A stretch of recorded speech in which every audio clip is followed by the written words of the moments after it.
Right on time. They say God is on time, but I say God is ahead of time, because he says, I will go before you. I will straighten every crooked path. I will level every mountain. I will make rough places smooth. I will remove obstacles, setback, disappointment, promise and fail out of the way. You're not waiting on God. God is setting the stage. Have you ever felt like heaven is gone quiet on you? You prayed, you fasted, you believed, but nothing moved. Not the mountain, not the situation, not the pain. Yet, what if the silence wasn't a punishment by the setup? Because in God's kingdom, delay doesn't mean denial. It means divine design. He may be late by your clock, but he's right on time on his throne. We often think that the faster we get answers, the stronger our faith must be. But heaven operates in divine paradox. Sometimes, the slower the miracle comes, the deeper your trust grows. Because chasing constant breakthrough can make you feel faithless when things pause. But embracing stillness teaches you that you don't need to meet the miracle before you believe. You believe to meet the miracle. Faith is not proven in the moment God moves. It's proven in the moment God doesn't. When it's not moving, that's when your faith is tested. So let's talk about the 3 divine secrets of God's perfect timing. Number 1, the fire you are going through isn't failure, it's formation. Shadrach, Meshach, and Abednego didn't find God before the fire. They found him inside of it. So that situation, that fire you are going through, that problem you find yourself, you are not going to see God before the fire goes to an end. You are going to see him in it. And whenever you see God in your situation, that problem, that challenge comes to an end. How do you see God? You must pray. You must have a relationship with God. I always say this: there is no way you can meet a stranger and have a friendship moment and have a relationship. It begins with one step at a time. Building a commitment, building a constant and a consistent behavior, devotion, that you always go to God. That your secret, that your problem, that your discussions, if you start having them with God, he will let the Spirit nudge you. Because David said in Psalms, he said, let your good spirit guide me on level ground. So whatever you have found yourself in, whatever situation you have come to find yourself in, it will be best if you call on the Spirit to guide you on a level ground. To call on the Spirit of God to teach you how to go. Because David said, let the morning bring me a word of your failing love. Show me the way I should live my life. Show me the way I should go. For you are my God. Because sometimes God doesn't remove the heat. He reveals himself through it. You may not see God when the problem shows up, but you will surely see him when the deliverance breaks out. He might not appear before the storm, but he always shows up in the storm, right when it matters most. Daniel 3:25. But I see 4 men walking loose, and the 4th one looks like the Son of God. The fire doesn't destroy your faith, it develops it. Every flame of fire you face refines the gold in you that comfort could never reach. The furnace you fear is the classroom of divine formation. The moment you meet God in the fire and not before the fire, your faith increases.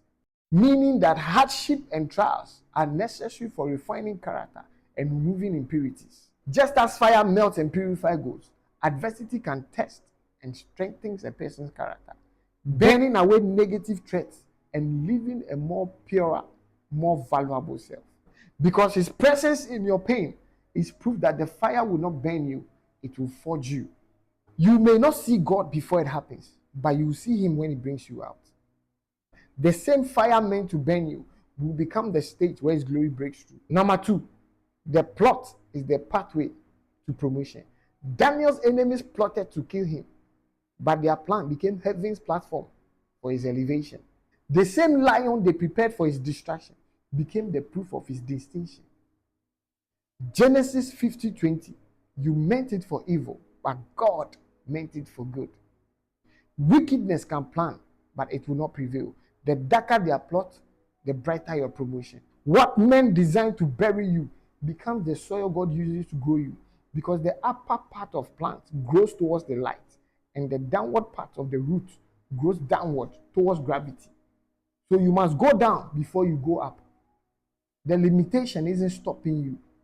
It's going to shoot you up because it's a stage set up for your come up. And the latter glory, the glory that is coming, is greater than the one that is past. So fear not, be strong, and know that the platform the enemy set is your setup for your greatness. Number 3, when God seems silent, it means he's staging your sin. Esther didn't hear angels or thunder, no voice, no fire, no lion. But behind that quiet, God was orchestrating a queen, exposing a Haman, and saving a nation. Romans 8:28, all things work together for good for those who love God. Silence doesn't mean God stopped speaking. It means he's speaking in a different frequency. Strategy. When you can't trace his hands, trust his heart. Because even when you feel behind, God is ahead of time, preparing victory even before the battle begins. Heaven's silence is the sound of God moving pieces the enemy can't see. Doesn't matter how far you've gone, how bad it got, and what didn't work before. God's timing gives room for redemption. Sometimes all heaven needs from you is repentance and a renewed mind and the willingness to start again. Don't give up after one fail. Try again. Push forward. Reset and restart. Stay committed. Be disciplined. Apply consistency. Yes, it may get tough. It will be painful. But when you get tired, ask for strength. For he said that failure isn't final. It's just God resetting the stage for your comeback. Never mistake God's silence for stillness. Because when he's quiet, it's not because he's stopped. Because he's setting the stage. Every pause in your story is a setup for a greater performance of his power in your life. When you can't hear God's voice, trust that he's writing your victory behind the scenes. Now here is the secret ingredient, what to do while you wait. Waiting isn't weakness, it's warfare through worship. Don't let delay turn your heart into doubt. Let it turn your heart into worship. Because waiting time is never wasted time. It's God's training ground for your destiny. Isaiah 40:31. But they that wait upon the Lord shall renew their strength. They shall mount up wings as eagles. David didn't face Goliath by accident. He was prepared while he was waiting. Before he ever held a sword, he held a sling. Before he stood before a giant, he conquered a lion and a bear. What you are fighting now is not punishment, it's preparation. Your waiting season is where God is training your hands for war and your heart for worship. Because just as Goliath was being formed, so was David's faith. And when the appointed time came, destiny and preparation collided, and miracle happened. While you wait, God is not just preparing your table, he's also preparing your Goliath. And when the two meet, grace meets greatness. So don't fear the wait. God is already ahead of time. He's shaping your gift, strengthening your faith, and setting the stage. When the moment arrives, everything will align. Not early, not late, but right on his divine time. Because he says, when the time is right, I, the Lord, will do it swiftly. God is already ahead of time, setting you up for your right on time miracle.